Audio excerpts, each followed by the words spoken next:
Aryn Leneer was a human female Jedi Knight. She was sent to Alderaan during the peace treaty negotiations as a Jedi diplomat. Her position was nothing too fancy. Specifically, she stood outside the doors of the room where the negotiations were being held. Inside the room was Grandmaster Dar Nala and the Jedi Knight Satele Shan, along with a Sith named Lord Barriss. While the negotiations were underway, Darth Malgus and an army of the Sith and Empire laid siege to Coruscant. In the full-scale attack, Aryn Leneer's former master, Ven Zala, was defeated and killed by Darth Malgus. Due to Aryn's adaptability of being an Force empath, she was able to feel exactly what her master felt as he was defeated. When the overwhelming feeling of pain subsided, she sensed the betrayal of Coruscant and reached out with the Force to attack the Sith stood guard in the room with her. The commotion was stopped when the Jedi Grand Master re-entered the room and declared that a peace accord had been reached. Stricken with grief, Aryn felt it was necessary to argue with the Grand Master about the situation, but she was scolded in return instead. The Jedi had to act carefully to protect the lives of people on Coruscant. Aryn Leneer knew she had to get justice for her master. He had died in so much pain and witnessing his home in ruins. She had to learn the truth about his death, who killed him and how. She was determined. Aryn recalls an old friend by the name of Zedrid, a former soldier of the Havoc Squad unit. She decided to seek out his help in getting to Coruscant. Aryn knew that her absence would eventually be noticed, and the council would eventually find out what she was doing, but she didn't care. She decided to leave her Jedi robes and attire behind on Alderaan, as where she was going would be dangerous for an obvious Jedi. Eventually, Aryn finds her old friend Zedrid on the planet Volta. She was able to convince him to take her to Coruscant. These days he worked as a smuggler, but they were friends and Aryn wasn't there to arrest Zedrid. Turns out he had a drop to make there anyways, so it was pretty convenient. Before leaving the planet together, Zedrid and Aryn was attacked by an unknown group of mercs. They were after the cargo Zedrid had aboard.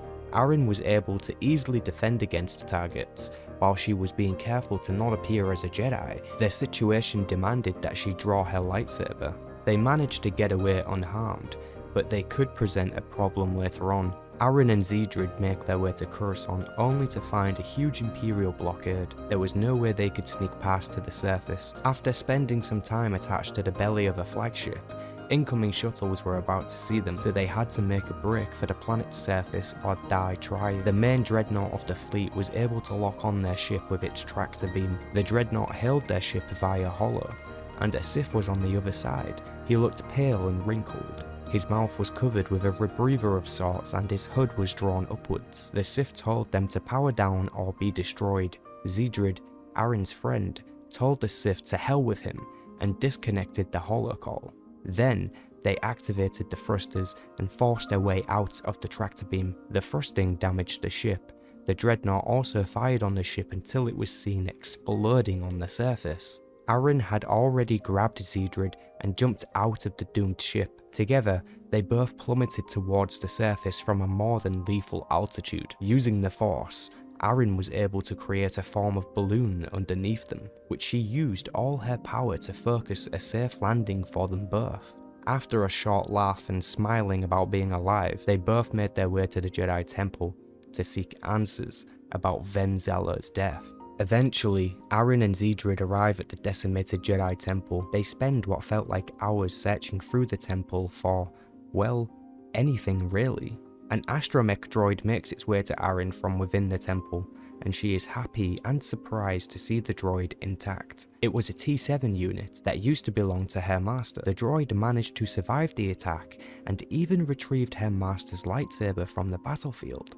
She was overwhelmed to receive it. Aryn decides it's best to check a terminal and see if a holovid of the attack was present. To her astounding look, there was a holovid of the entire thing. Together they both watched the sacking of Coruscant. Aryn witnesses a Sith kill her former master, right at the temple doors. It was the same Sith she saw on the holovid earlier. She couldn't help but rewatch the footage, torturing herself with the death of her master. She felt like she could almost see him and that he wanted to say something. She couldn't tell what he was saying though. Eventually, from within the temple, Aryn senses the presence of the Sith that killed her master. She tells her friend to get to safety as she goes on looking. Suddenly, a Sith roared and came down on her from above and through the broken roof of the temple. There he was, the Sith that killed her master. During their battle, Aryn told the Sith, who she knew was named Darth Malgus, that he killed her master, and that she was here for revenge. Despite her best efforts, she was constantly driven back by the Sith. Her friend Zedrid swooped in on a hover vehicle and yelled at Aryn to get in so they could escape. Aryn does the smart thing and decides to escape, but she tells Malgus that she will make him hurt. While Zedrid was away,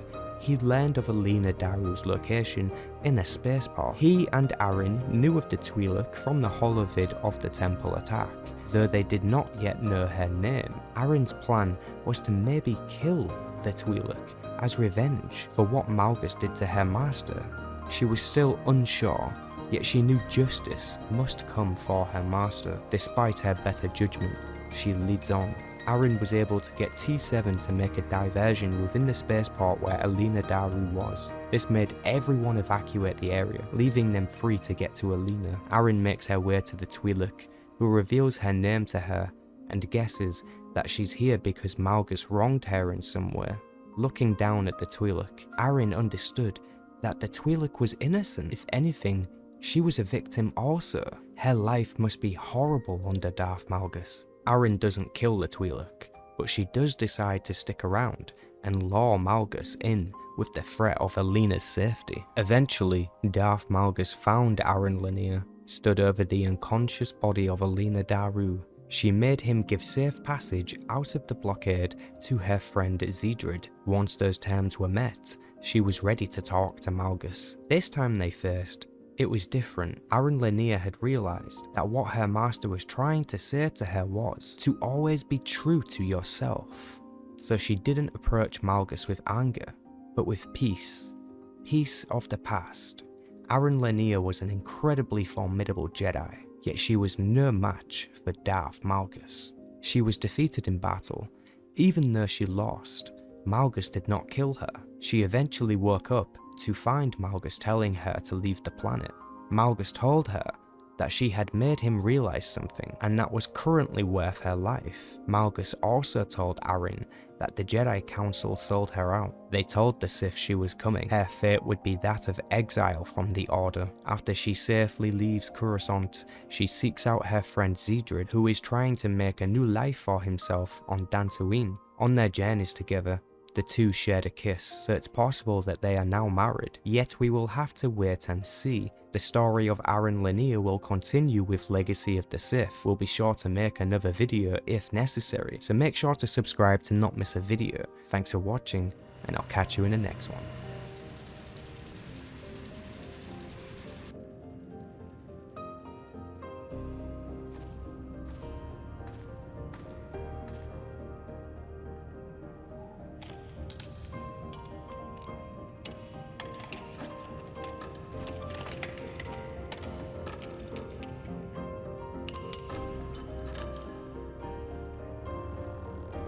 Aryn?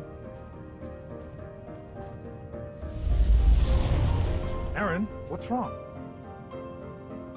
It's him. Malgus.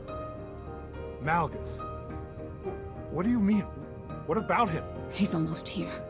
I can sense him. He's coming to Dantooine. Then let's be ready.